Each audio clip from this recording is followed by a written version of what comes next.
IVF stands for in vitro fertilization and refers to a type of medical science used to help people overcome infertility. IVF treatment is provided by a team led by your Women's Health Melbourne fertility specialist.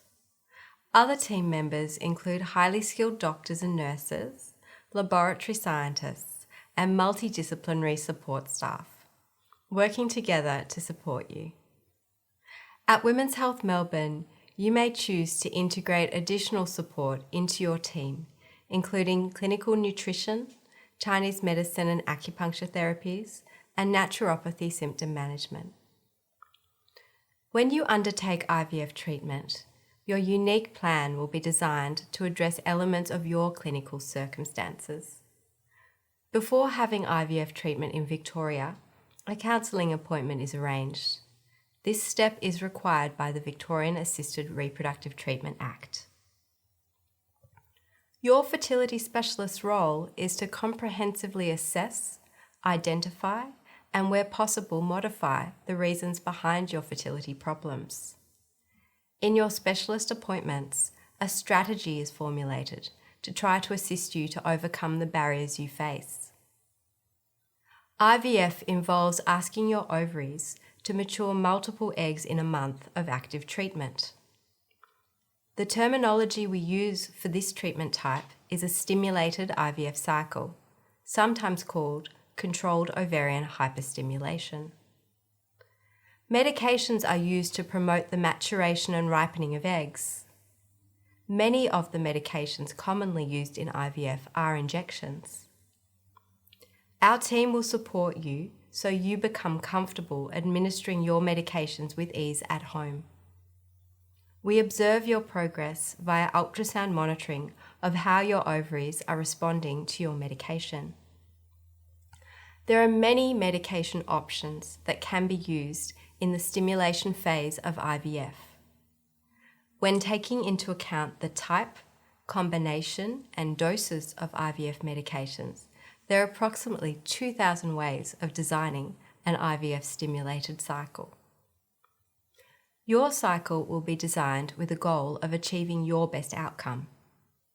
Should a particular regimen fail to achieve your best potential or desired outcome, alternative treatment options can be trialled. To start your IVF treatment, you will meet with an IVF nurse. Your informed consent to have treatment will be documented, and fine details of your plan, including how to use prescribed medications, will be comprehensively explained. We ask that you follow instructions with precision, including the specified timing and administration instructions for your prescribed medications. If you are uncertain of what to do at any time, please contact your IVF nurse to seek clarification. When your ovaries are ready, eggs are gently extracted via a skillful surgical procedure. Please watch our Women's Health Melbourne video preparing for your egg collection. Eggs are transported from the day hospital to the IVF lab and are fertilised using sperm. Different techniques can be used to achieve fertilisation. Where the sperm is normal, placing prepared sperm next to the egg is performed, known as standard IVF insemination. In the case of sperm problems, sperm is selected and injected directly into the egg using a very fine needle. This technique is called ICSI, which stands for intracytoplasmic sperm injection. It is normal and fully expected in IVF that only about half of the mature eggs fertilise successfully, and only a few embryos make it all the way to become an advanced blastocyst. This is an embryo suitable for freezing or for embryo transfer. You may have been advised to consider an embryo freeze cycle, where all embryos are frozen. This approach around the world has been associated with the highest cumulative IVF success rates and lowest treatment complication rates in many patient circumstances. A freeze-all approach is also associated with the lowest possible risks of ovarian hyperstimulation syndrome, known as OHSS, a rare but serious medical complication of IVF treatment. During IVF stimulation, body hormones estrogen and progesterone are present at very high levels. This exposure to hormones is now understood to alter and adversely affect endometrial receptivity and to reduce the chance a good quality blastocyst will successfully implant. 95% of frozen embryos survive the warming process without any significant cryo-injury concerns.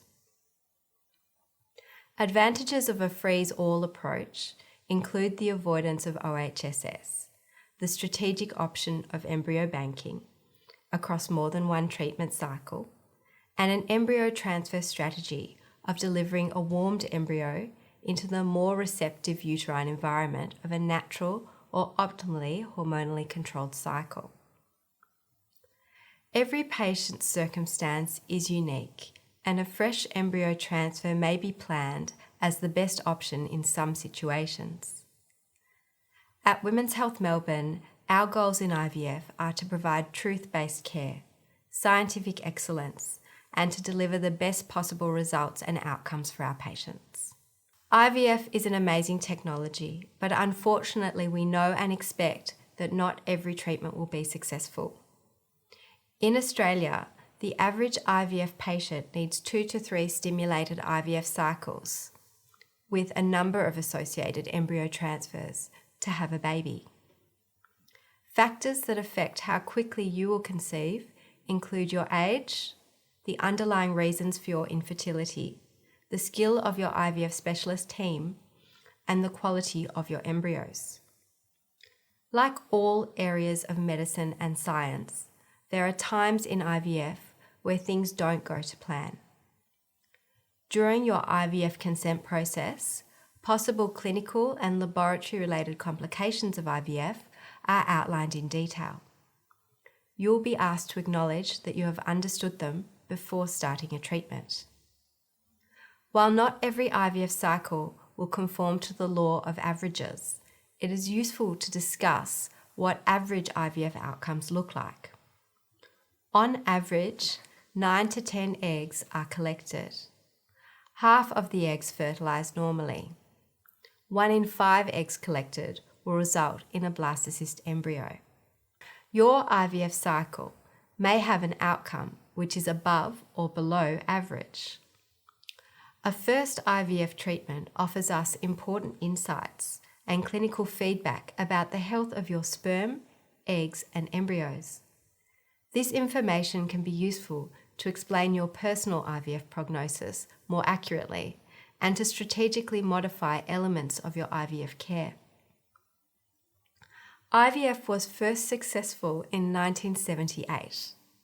Since then, we have been carefully monitoring short and long-term outcomes for babies and adults conceived via IVF. 5% of IVF babies have a congenital abnormality versus 2% for babies conceived naturally. Genetic reasons for male factor infertility can be passed down through IVF.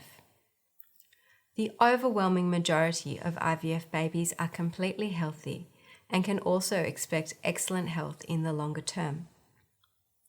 When preparing for your treatment planning appointments, I encourage you to write down any questions that occur to you, and we can address these together.